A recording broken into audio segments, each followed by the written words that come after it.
The morning we buried my father, the sky over the county cemetery was the color of an old tin pail left out in the rain.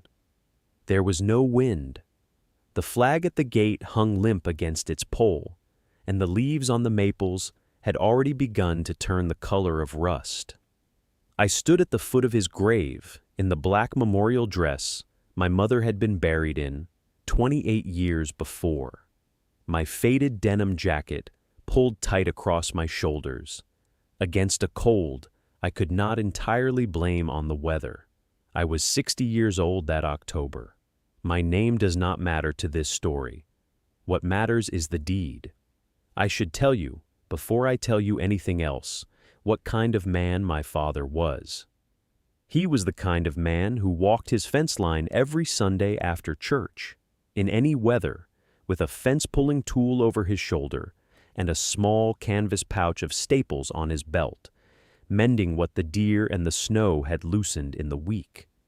He was the kind of man who could fix a tractor with a hammer and a length of baling wire and have it run for another 3 seasons. He was the kind of man who said yes to every neighbor who asked for help and almost never asked for help in return. He was the kind of man who, when my mother was dying in the upstairs bedroom of our farmhouse in 1997, had carried her on his back down the staircase every morning so she could sit in the kitchen and watch the Cardinals at the feeder. He had carried her down for 93 mornings. On the 94th morning, she had not been strong enough to come down, and he had carried her bed downstairs instead, into the parlor, and he had slept on the floor beside her for 6 more weeks until she was gone. That was the kind of man he was, and the kind of man he was is what makes what was done to him in his last 6 months the worst kind of theft I know. The pastor said the words a country pastor says at the grave of a man who has farmed the same 140 acres for 51 years. He spoke of seasons and of patience, and of the parable of the sower. He read the 23rd Psalm because my father had asked for it once, in passing, over a kitchen table cluttered with seed catalogs, and I had remembered. The pastor did not know that. He read it because it was the right psalm to read. I watched the casket being lowered on its canvas straps, and I did not cry. I had cried out the worst of it the night before, kneeling on the linoleum in the funeral home bathroom with the door locked, the tap running so the woman in the lobby would not hear. By the time the dirt began to fall, I had nothing left in me but an exhausted, hollow attention to detail. I noticed that the gravedigger had a bandage on his thumb. I noticed that one of the wreaths leaned a little to the left. I noticed that my stepmother, standing 6 feet away from me on the other side of the grave, was wearing pearl earrings and a charcoal pantsuit and a pair of new black pumps that had not yet been broken in. Her name does not matter either. I will call her here what my father once called her, only once, in a voice he did not know I overheard, the bookkeeper.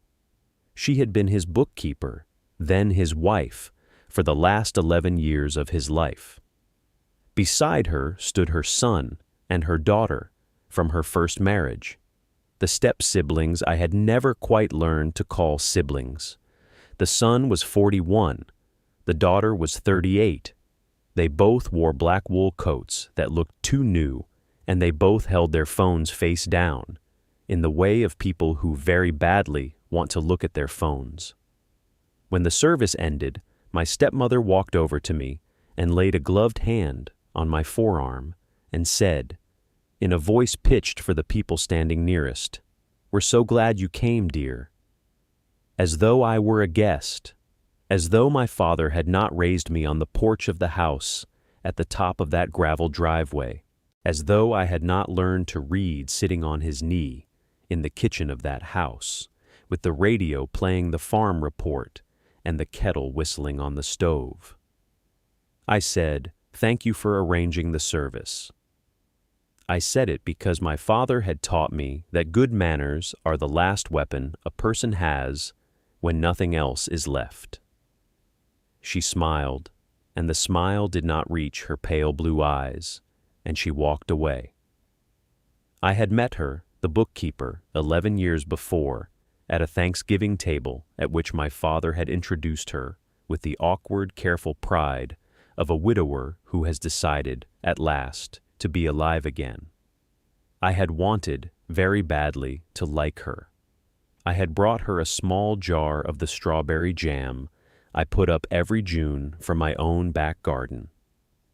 She had taken the jar, and she had thanked me, and she had set the jar on the kitchen counter behind a stack of mail, and 4 months later, when I came back at Easter, the jar was still there, unopened, the jam darkening at the bottom. That was the first sign. There were others. There were always others. She did not, for instance, ever once in 11 years use my mother's name. She referred to my mother, when she had to refer to her at all, as your father's first wife. She had, in the 5th year of her marriage to my father, painted over the kitchen wallpaper my mother had picked out in 1976. She had not asked, she had not warned, she had simply painted in a single weekend while my father was at a cattle auction. When he came home, he had looked at the kitchen for a long time, and he had not spoken, and that had been the end of the conversation. He was not, my father, a man who fought over wallpaper. He was a man who fought, when he had to fight, over deeds.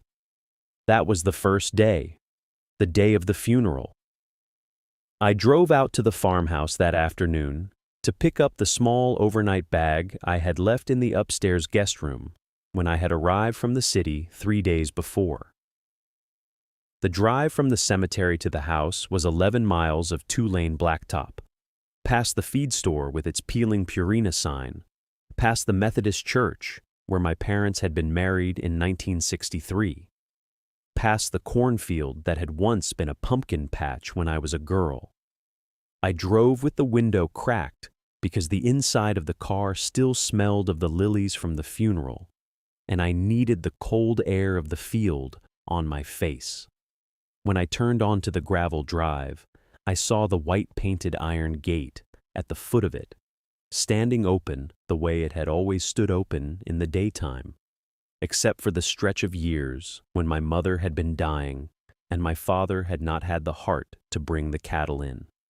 I drove the half-mile up the drive between the rows of bare cottonwoods and parked in the loop of grass in front of the house, where I had parked since I was 16 years old.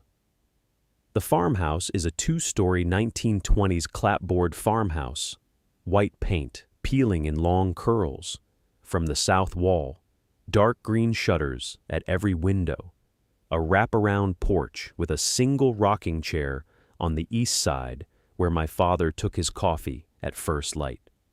There is one upstairs window above the front door that has a stained glass panel in its upper third, a panel my mother put in herself in 1974 of a sycamore tree against an evening sky. The lamp behind that window had been lit ever since I could remember, every night, year-round, against the dark. I got out of the car. I walked up the 3 porch steps. I put my hand on the brass doorknob, the way I had put my hand on it 10,000 times. The doorknob did not turn. I stood there for a long moment, feeling something I did not yet have a word for. I thought for the duration of one slow breath that the door must have stuck. The door had stuck once, in a wet October, and my father had planed half an inch off the bottom, and that had been the end of it. Then I looked down at the door, and I saw that the lock was new. It was not the lock my father had put in when he took possession of the house from his own father in 1973. It was not the lock I had carried a key to in the inside pocket of every coat I had owned since I was 9 years old. It was a heavy brass deadbolt, freshly installed. The wood around it was raw and pale where the new mortise had been cut. The screws were still bright. There were 3 small wood shavings on the porch floor at the foot of the door. I went around to the kitchen door at the side of the house. The kitchen door had a different lock, an older lock, the lock my father had installed in 1991, when there had been a string of barn break-ins in the county. The kitchen door also had a new deadbolt above the old one. The screws on this one, too, were still bright. I went around to the cellar door. The cellar door had a hasp and a padlock. The padlock was new. It was a brass padlock with a green plastic tag on it from the hardware store in town, a tag that had not yet been removed. I stood in the side yard with the wind beginning to pick up out of the north, and I understood. The bookkeeper had come out here on the morning of my father's funeral while I was at the cemetery, and she had had a locksmith change every door on the house. I did not, at that moment, cry. I did not, at that moment, scream. I walked back to my car, and I sat in the driver's seat with my hands on the steering wheel, and I watched the lamp behind the stained glass sycamore window glow softly against the gathering dusk. And I thought about my father, and I thought about my father's word. My father had told me, when I was 7 years old, and we were walking the property line in the snow, that the house was mine. He had said it in passing, the way men of his generation said important things. He had said, "When I'm gone, this stays with you. You and your mother put your work into this house. It stays with you." He had said it again when I was 19, the night before I left for college, sitting on the porch step with a cup of coffee gone cold in his hand. He had said, "Don't let anybody tell you different. The house is yours. There's paper on it." He had said it a third time on a Tuesday afternoon, 8 months before he died, on the phone, at the end of a long conversation about nothing in particular. In the casual offhand way you say the things you have been saying your whole life. "The house is yours, kiddo. Always was." I sat in the car. I watched the lamp. I sat in the car for a long time. The dashboard clock said 4:17, then 4:38, then 5:06. The light over the unmown field went from the gold of late afternoon to the long blue shadow of dusk, to a cold pewter in which the white shutters of the farmhouse seemed almost to glow. A pair of crows came down out of the cottonwoods and walked back and forth in the gravel of the drive, looking at me with the patient sideways attention crows reserve for things that are not yet, but might soon be, food. The lamp behind the stained glass window came on. Somebody inside my house had reached up and pulled the small brass chain on my mother's bedside lamp. It was my mother's lamp.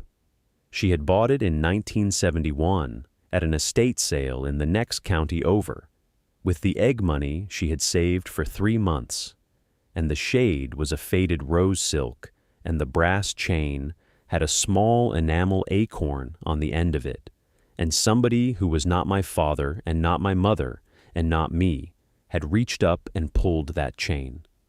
I felt, for one moment, a hot, pure rage.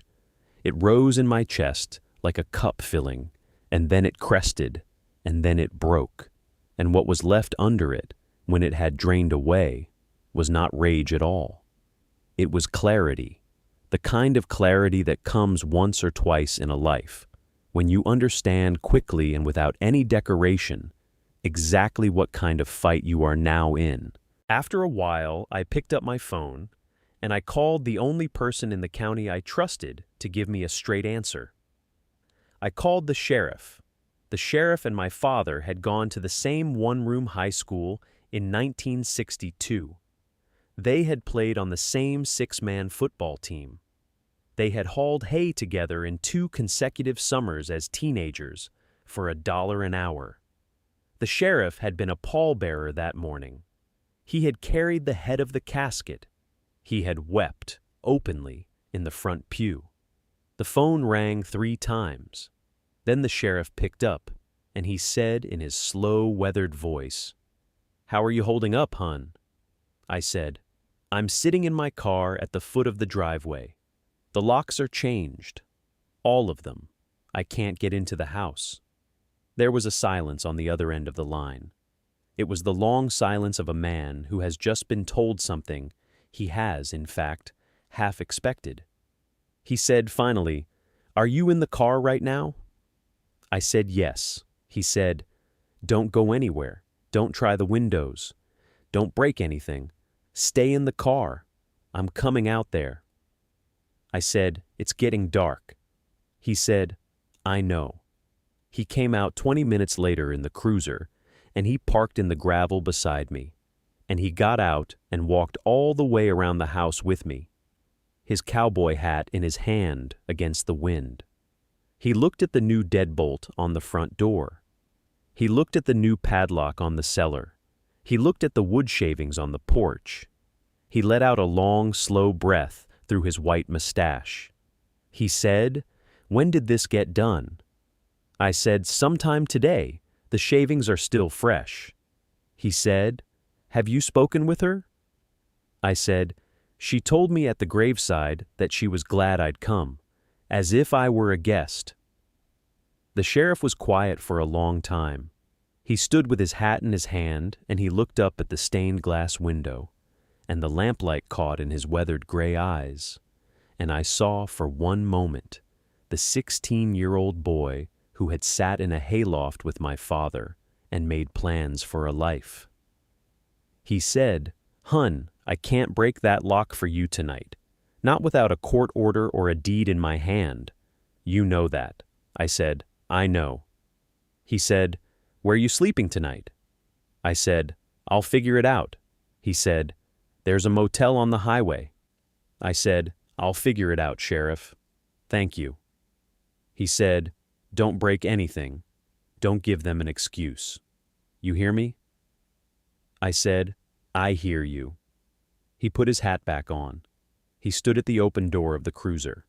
He said, "I'll be at the records office at 8 in the morning. I'm going to pull the deed myself. The original, not what's filed with their lawyer. The one in the courthouse vault. I'm going to find out what that paper says with my own eyes."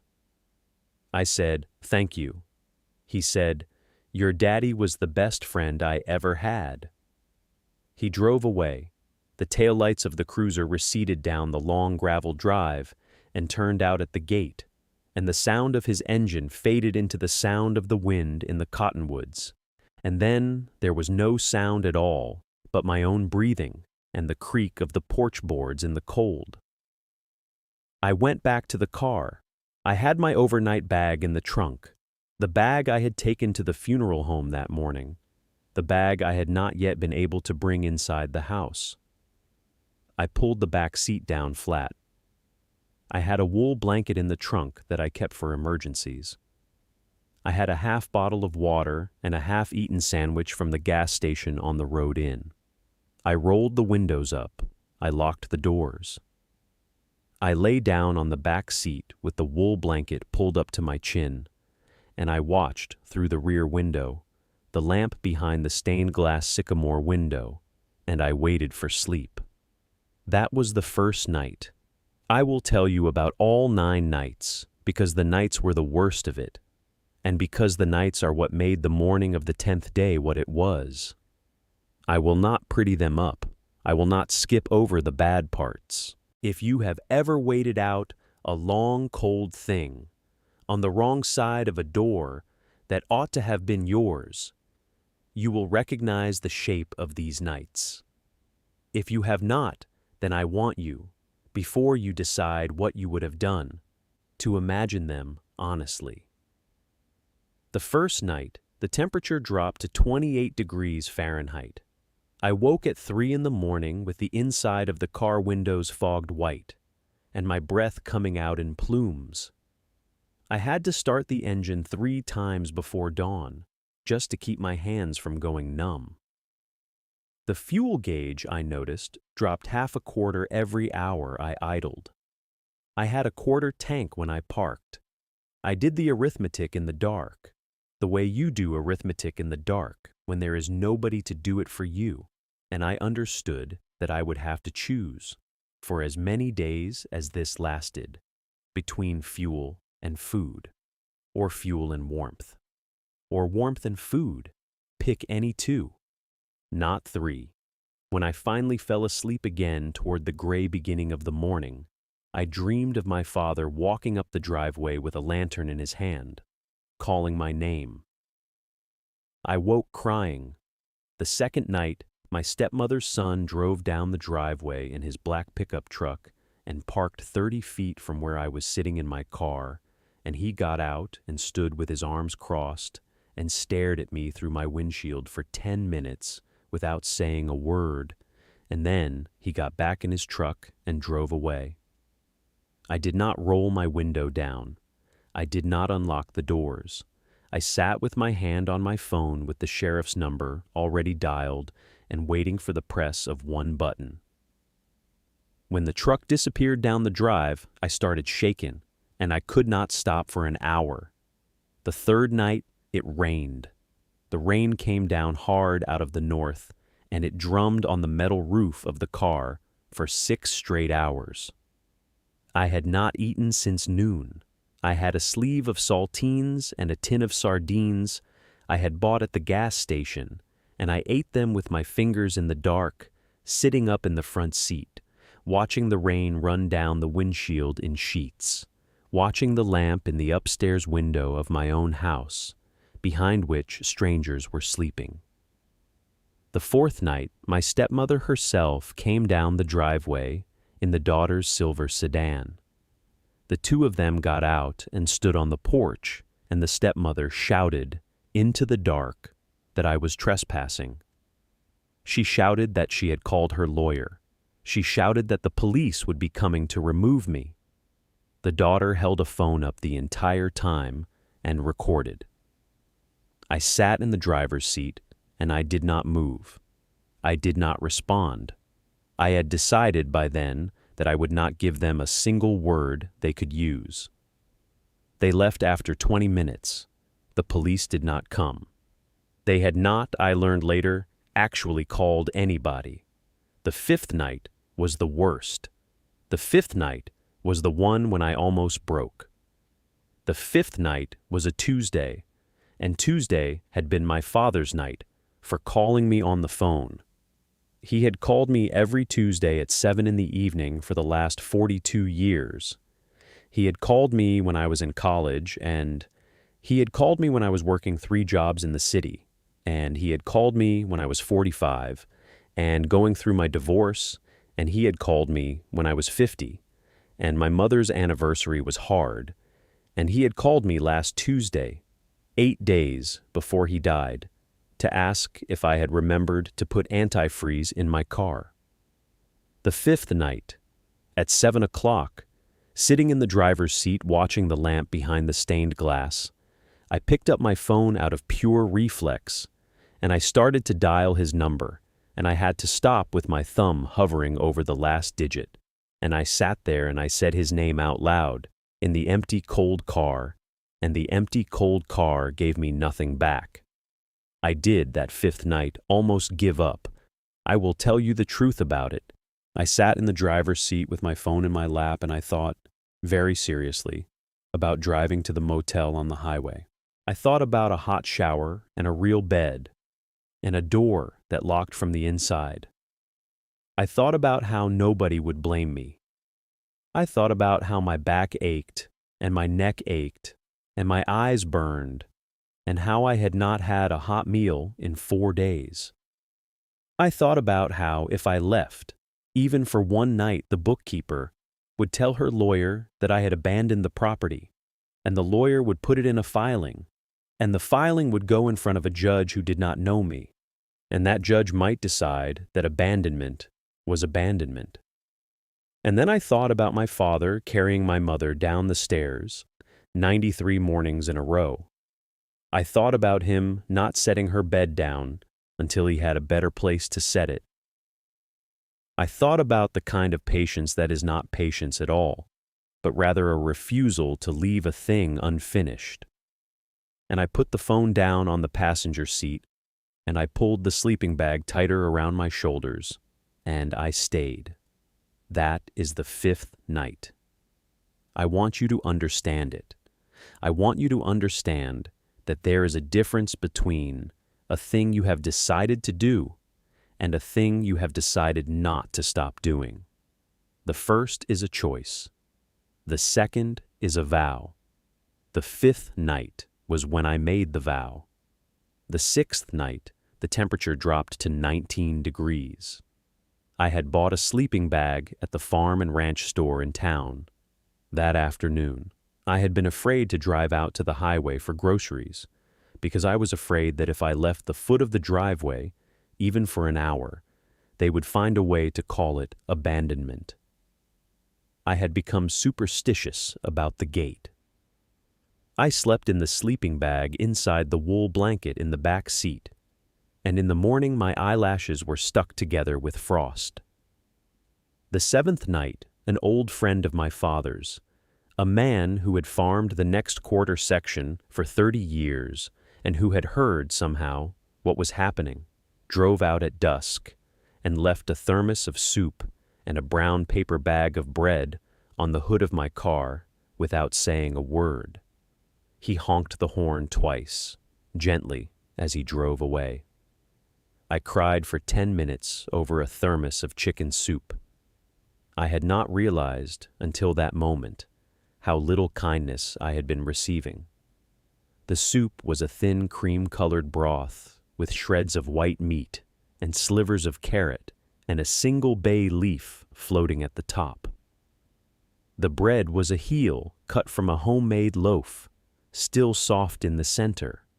There was a folded paper napkin in the bag with a single sentence written in pencil on it, in the slow, careful printing of a man who does not write much. The sentence said, "We see you." I have kept that napkin. It is in a drawer now in the kitchen of the house. I take it out sometimes when I am tired. It is, I think, the most beautiful 3 words anyone has ever written for me. The 8th night, my stepmother's son returned. He came back alone. He parked his truck halfway down the drive this time, blocking the gate so I could not have driven out if I had wanted to. He sat there for 2 hours with his headlights pointed at me. I sat with my hand on the phone, the sheriff's number ready. He did not get out. He did not honk. He just sat there with his lights on me, like I was a deer he was hunting. Eventually, he drove away. I did not sleep at all that night. I sat upright in the driver's seat with my hand on the door handle, and I watched the dark. The 9th night was the longest. The 9th night I knew, because the sheriff had called me at 6 in the evening, that he was coming in the morning. He had said, "Hun, I've got the deed, the original. I'm coming out at sunrise. Don't open the door. Don't go anywhere. Wait for me." He had said it in a voice that was not quite triumph and was not quite anger. It was the voice of a man who has read, with his own eyes, a piece of paper he was not surprised to find. The 9th night, knowing that something was coming, I could not sleep at all.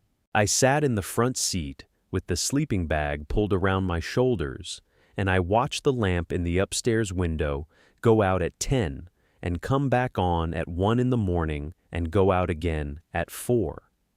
Somebody in that house was not sleeping either. The sun came up on the 10th morning gray and slow. The frost on the unmown front field caught the first light and threw it back in 1,000 small flares. I had been awake all night. My eyes burned. My back ached from the angle of the seat.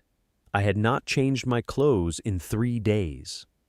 I sat in the driver's seat with my hands wrapped around a paper cup of cold gas station coffee, and I watched the gravel road past the gate, and at 6:42 in the morning, By the dashboard clock, I saw the sheriff's cruiser come around the bend. He drove slowly. He did not turn on his lights. He pulled up alongside my car, and he looked at me through the window, and he gave me a single small nod, and he kept driving up the gravel drive to the house. I got out of my car, and I followed him on foot. He parked the cruiser in the gravel loop. He got out, and he stood for a moment beside the open door, looking up at the wraparound porch, the way a man looks at a place where he was once young. Then he reached into the cruiser, and he pulled out a long manila envelope, the kind a county records office uses for the originals, the kind that has a red string and button closure and a stamped seal across the back. He carried that envelope up the 3 porch steps in his left hand. His right hand rested, loose and natural, on the grip of his service pistol. He had not unholstered it. He did not need to. The position of his hand was its own language. He stood at the front door. He raised his fist and he knocked, 3 slow, heavy knocks, the way a sheriff knocks. He said, in a voice that carried clean across the yard, "Sheriff, open the door." There was a long pause inside the house. I could see through the front window a curtain twitch. The door opened. My stepmother stood in the doorway in a charcoal pantsuit and her ash blonde bob, and her pale blue eyes were red around the rims, and she looked from the sheriff to the envelope in his hand to me, standing 20 feet behind him at the foot of the steps, in the same black dress I had worn to the funeral, and her face went the color of paper. She said, "Sheriff, there's been a misunderstanding." The sheriff said, "I'd like you to step out onto the porch, ma'am." She said, "I don't," he said. "Step out onto the porch. Bring your son and your daughter, if they're inside. I have something to read aloud, and I'd like all parties present." The son came down the stairs behind her in jeans and a Carhartt jacket. The daughter came out of the kitchen in a robe. The 3 of them stood on the wraparound porch in the early gray morning with their backs to their own front door, and the sheriff turned to face them, and he opened the manila envelope. He took out a single folded document. The paper was the color of weak tea. The typewriter ink on it had faded to a soft brown. The county seal in the lower left corner was a deep, dry red. A small notary's ribbon, gone brittle and pale, was glued to the corner. The corners of the paper were soft from the handling of 50 years. The sheriff cleared his throat. He said, "What I am holding in my hand is the original deed of trust for this property, recorded in the county courthouse on May the 17th, 1973. It was filed by your late husband, ma'am, and signed in the presence of 2 witnesses and a notary public. It has never been amended. It has never been withdrawn. It has never been replaced." He held the deed up so the morning light could fall on it. He read the legal description of the property, the township and range and section and quarter section, the metes and bounds going back to a survey from 1891. He read the names of the witnesses, 2 old men who had been dead for 30 years. He read the name of the notary, and then he read the operative paragraph. He read, "The grantor, being of sound mind and lawful intent, hereby places the above described real property into an irrevocable trust, the sole beneficiary of which is his daughter." And here he said my name, my full legal name, my Christian name, and my middle name, and my maiden name. Born this same calendar year. Said trust shall vest in the beneficiary upon the death of the grantor. Said trust may not be altered, amended, encumbered, sold, transferred, or revoked by the grantor, or by any subsequent spouse, heir, or assign of the grantor, without the express written consent of the beneficiary. This instrument is irrevocable. The sheriff lowered the deed. He said, "Ma'am, the house, the land, the outbuildings, and every fence post on this property have belonged to this woman behind me, in trust, irrevocably, since the year of her birth. Your husband could not have deeded this property to you 6 months ago. Your husband could not have deeded this property to anyone. He did not own it to deed. He had placed it 52 years ago into an irrevocable trust in his daughter's name. The instrument you produced in your lawyer's office last week is, on its face, a forgery. I have spoken with the county clerk. I have spoken with the district attorney. There is going to be an investigation. Until that investigation concludes, you will be removed from this property. Today, this morning, by me." My stepmother's mouth opened. No sound came out. Her son said, "That's bull. That's our paper. We have a deed. Our lawyer has a deed." The sheriff said, "Son, your lawyer has a piece of paper. I have in my hand the original instrument from the county vault. The two are not the same. I would suggest you do not say anything more in front of a peace officer until you have spoken with counsel. Your own counsel, not your mother's." The daughter began to cry. It was not a beautiful cry. It was the choked, ugly, frustrated cry of a person who has just understood that a long-running plan has failed. My stepmother said, "We have nowhere to go." The sheriff said, "Ma'am, you have a sister in the next county. I know because I went to school with her too. You have 1 hour to gather personal belongings. Personal, clothing, toiletries, your own vehicle. You will not be removing furniture, china, photographs, paperwork, jewelry, or any item that was the property of the deceased or his estate. Those items belong to the trust beneficiary. They will be inventoried. You will be supervised. I am calling for a deputy now to assist." He took his radio off his belt and he made the call. While he made the call, my stepmother turned, slowly, with the tight, brittle dignity of a person whose pride is the only thing she has left. And she looked at me, finally, for the first time that morning, and our eyes met across 20 feet of porch and gravel and gray October air. She said, "Your father loved me." I said, "He did. That was never the question." She said, "I gave him 11 good years." I said, "I'm sure you did. That was never the question either." She said, "He would have wanted me taken care of." I said, "He took care of you. Look at the will, not the deed. The will. There's an annuity, a car, 6 months of lodging at the lake house. He thought of you. He just didn't think the house was yours to take. Because it never was. It was mine before either of you ever met. He told me so when I was 7 years old." She did not answer at once. Her mouth moved. Her pale blue eyes searched the porch boards as though the answer she wanted might be written in the cracks between them. And then she said, in a voice gone tight and small, "He told me, the week before he died, that he wanted me looked after." I said, "He did.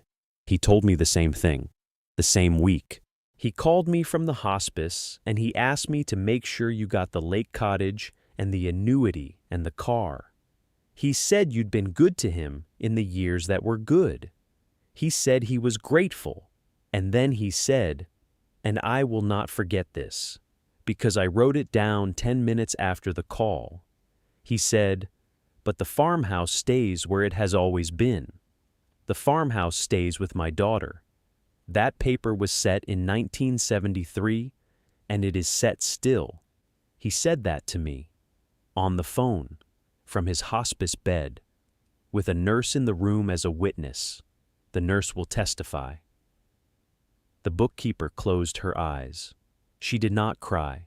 She was not, I think, capable of crying for any reason that did not benefit her, but she closed her eyes for a long moment, and when she opened them, the hard pale blue had gone the color of dishwater, and I knew, with a quiet inner certainty, that what I had just said was true, and that she had known it was true even before I said it.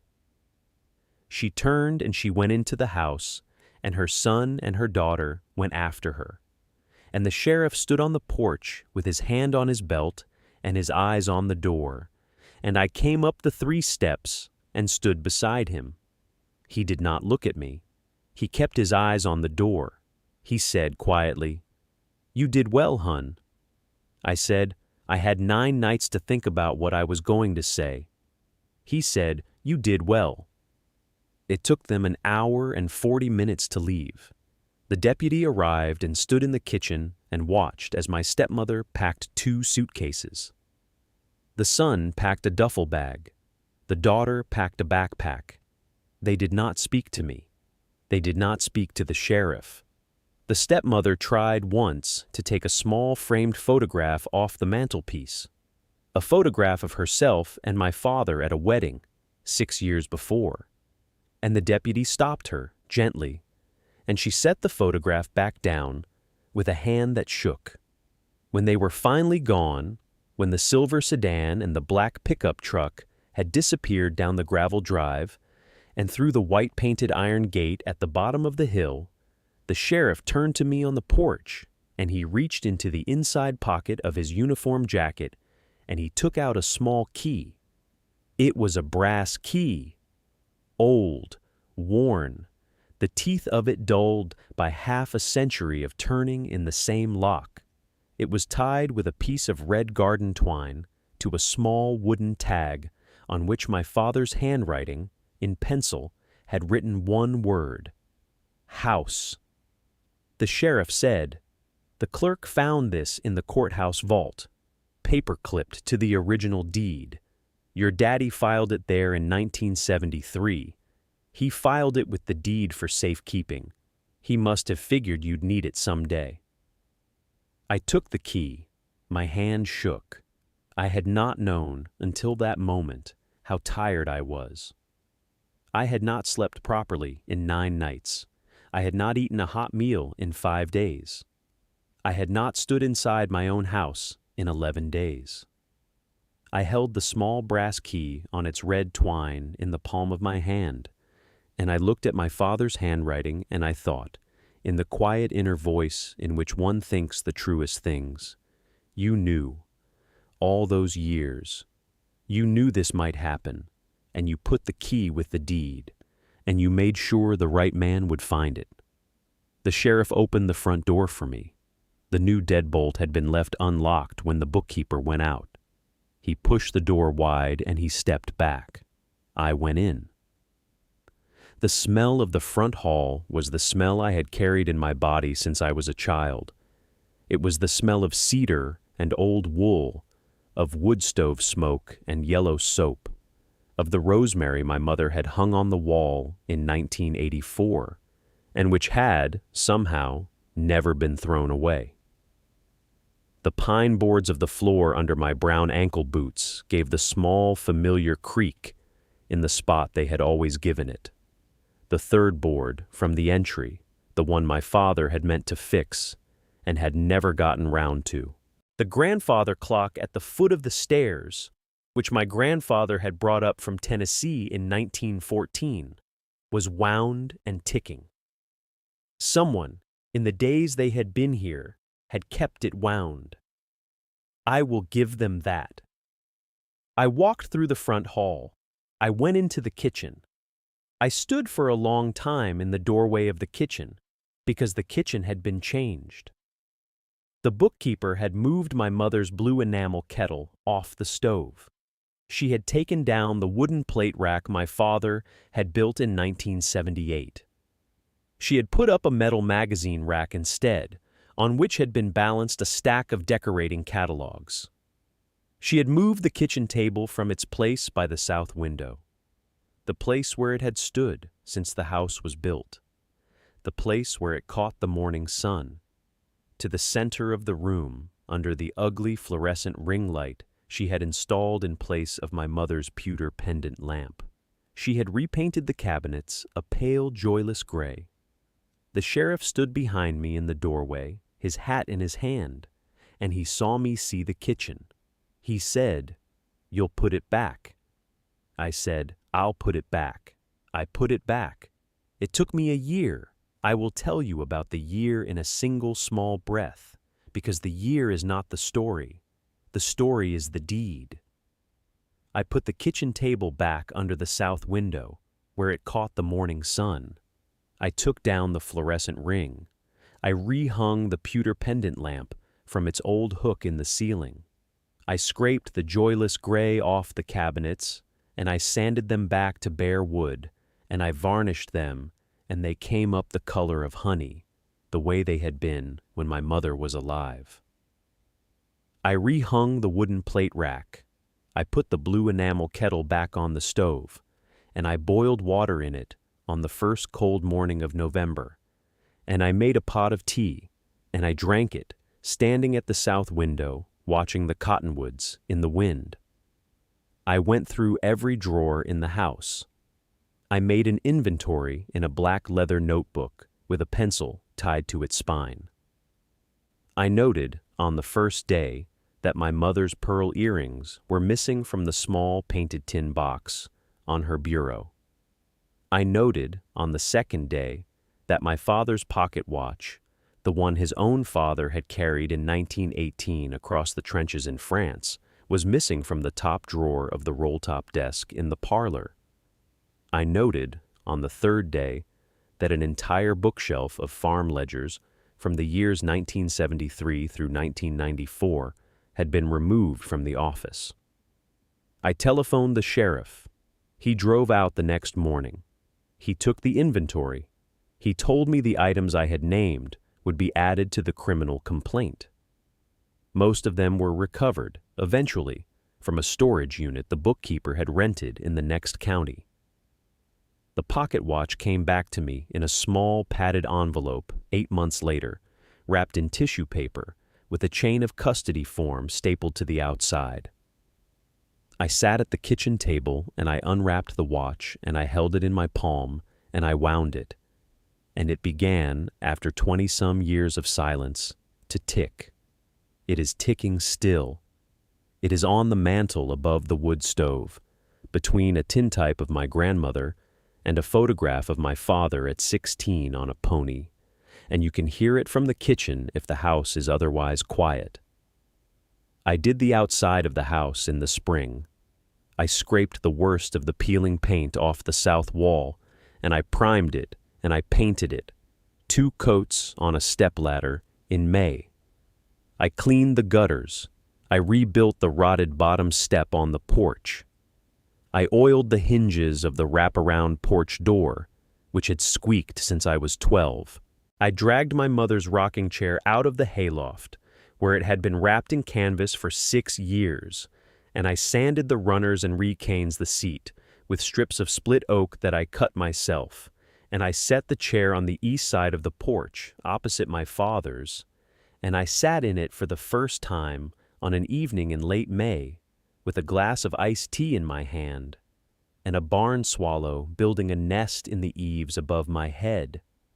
And I thought, for the first time in a long time, that I was going to be all right.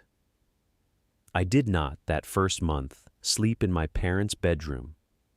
I slept in my old room at the top of the stairs, the room with the sloping ceiling and the patchwork quilt my grandmother had made in 1956. I slept in that room for the first 6 weeks. After 6 weeks, when the air had gone out of the house, the air she had brought with her, the brittle cold air, I moved into my parents' room, and I slept on my father's side of the bed, and I did not for a long time weep. The investigation by the district attorney took 4 months. The forgery had been a careful one. The bookkeeper had used a real notary stamp, lifted from the office of a notary in the next county who had since died. She had used a real recording number, lifted from a county filing of a different property. She had used my father's signature, photocopied from a tax return, and inserted onto the false deed with software that her son, who had once worked in a printing shop, knew how to use. She had filed the false deed 3 weeks after my father went into hospice, when his hand was no longer steady enough to sign anything but his own name on a discharge form. She had had her lawyer hold the forged deed in escrow and present it the day after the funeral, when she believed I would have neither the time nor the resolve to challenge her. The forgery was ruled, in the end, criminal. She and her son were charged. The trial took another 5 months. She pled out for restitution and probation. The son went to a low-security state facility for 18 months. The daughter, who had had no direct hand in the forgery but had benefited from it, was named in a civil suit, which I did not in the end choose to pursue. There comes a point at which you have done enough. There comes a point at which what you want, more than vindication, is your own kitchen, in the morning, with the sun on it.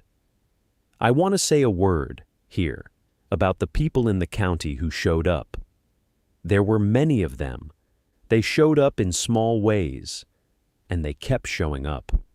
The man who left the soup that 7th night came back the next week with a casserole. The Methodist church ladies, when they heard, organized a meal train that lasted 3 weeks. The veterinarian, who had vaccinated my father's cattle for 30 years, came out unasked one Saturday and looked over the herd I had inherited and refused to take a fee. The mail carrier, a woman of 52, who had known my father since she was a girl, began leaving small notes in my mailbox along with the post.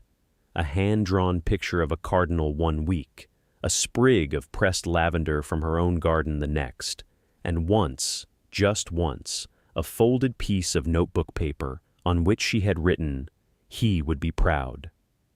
She did not sign it. She did not have to. I keep that one in the same drawer as the soup napkin. They are both, I think, the only mail I have ever truly needed.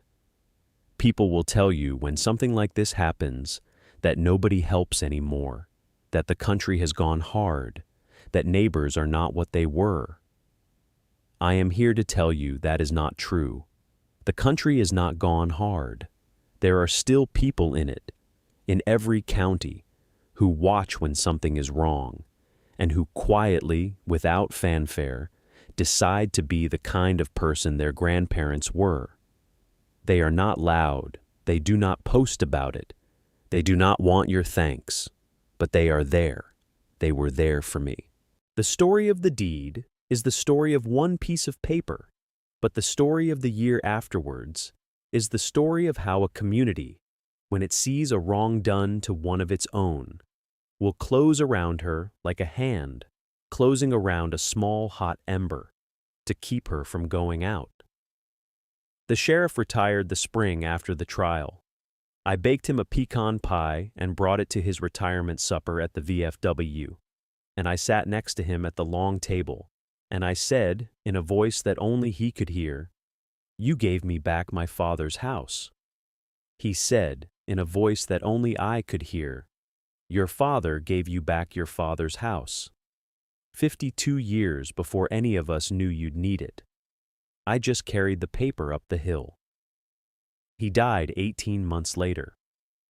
I drove to his funeral in the same black memorial dress, and I stood at the graveside, and I cried openly that time, because there was nobody left who needed to see me strong.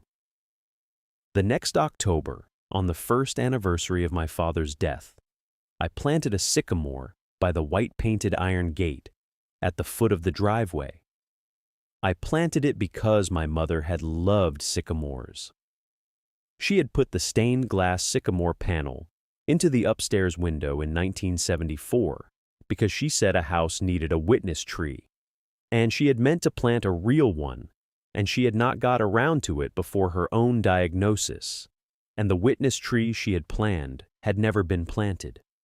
I planted it for her, and I planted it for him. The tree was a small thing, no taller than my chest, with a ball of burlap-wrapped roots and 3 slim branches and a smell of clean, wet earth. I knelt in the gravel by the gate in my dark jeans, and my brown ankle boots, and my faded denim jacket, with the gold cross at my throat catching the afternoon light.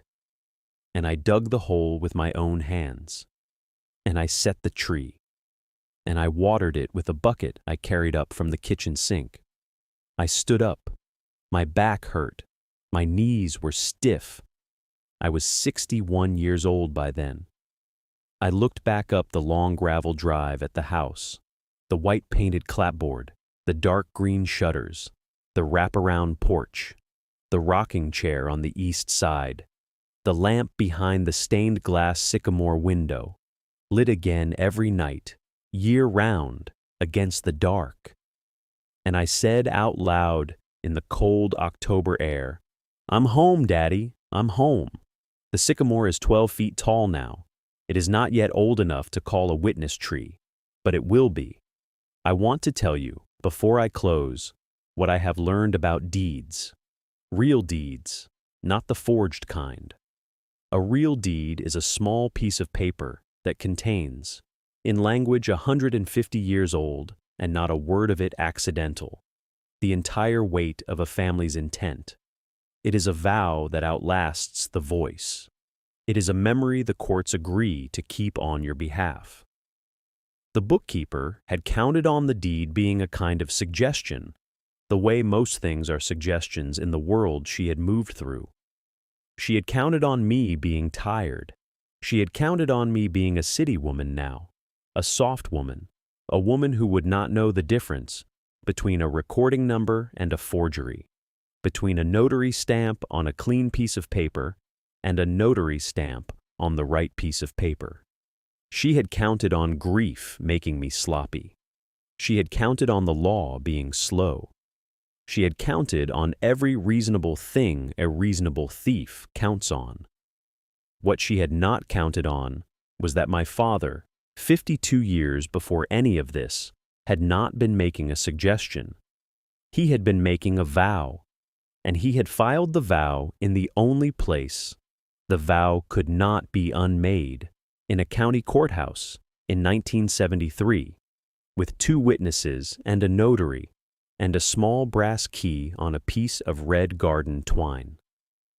If you are watching this, if you are sitting in a kitchen somewhere, in your own house, on a quiet evening, and there is a piece of property in your family that you believe will one day pass to someone you love, do not assume the vow is enough. Make it paper. Make it filed. Make it sealed. Make it irrevocable. Tie a key to it, if you have to, with a piece of red twine, and put the key in the file. Trust the paper more than you trust the people. Most of the people you love will be honest. 1 or 2 will not. The paper does not know the difference. And the paper, in the end, is the only thing that will speak for you on the day you cannot speak for yourself. Some nights, when the wind is right, I sit on the wraparound porch in the rocking chair on the east side, the one my father took his coffee in at first light, and I drink my own coffee at last light, and I watch the small sycamore at the foot of the drive bend a little against the evening, and I think about the 9 nights in the car. I think about the frost on the windshield. I think about the headlights of the stepson's truck.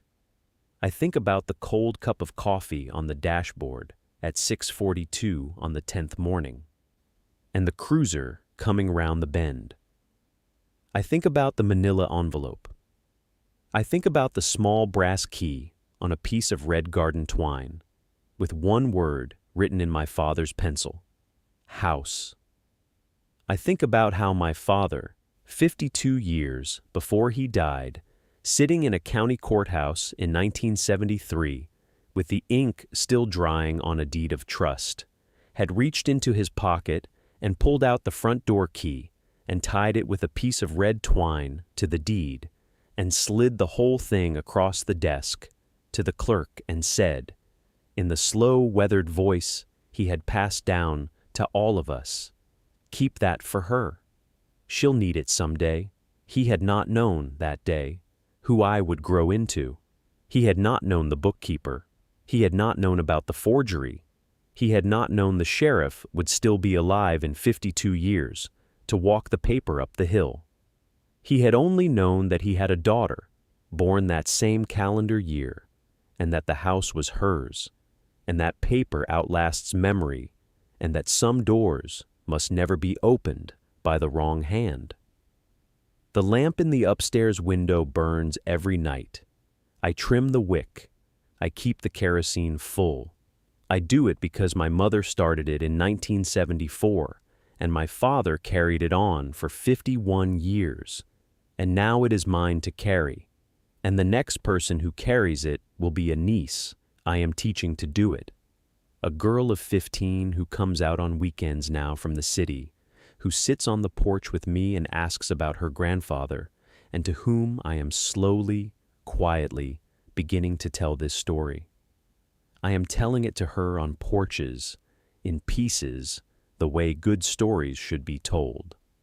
I am telling it to you here, all at once, because the lock on the front door is once again the lock my father put in 52 years ago, and the brass key on its piece of red twine hangs from a small iron hook by the kitchen window, where any child who needs to find it can find it, and the sycamore by the gate is putting on a 4th branch this spring. There is one more thing I want to tell you. On the morning the sheriff drove away, after the eviction was complete, after the inventory had been started, after the deputy had gone, I walked out alone to the foot of the driveway with the small brass key tied with red garden twine still in my hand. I stood at the white-painted iron gate, and I looked back up the long curve of the gravel drive at the house.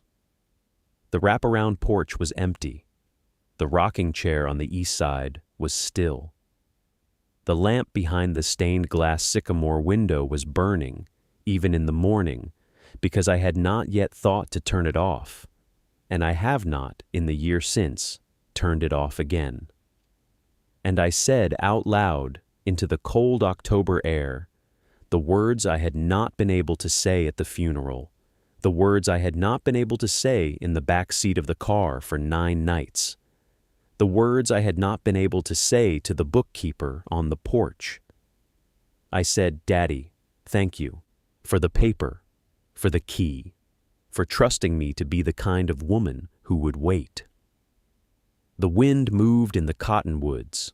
A single yellow leaf came down out of one of them and landed on the gravel at my feet. I picked the leaf up and I put it in the inside pocket of my faded denim jacket, the same pocket I had carried the key to this house in since I was 9 years old. And I walked back up the drive to the porch, and I stepped over the threshold, and I closed the door behind me, gently, the way my father would have closed it, and I locked it with the original lock for the first time in my own name. The deed is sealed. It always was. And the house, at last, is quiet.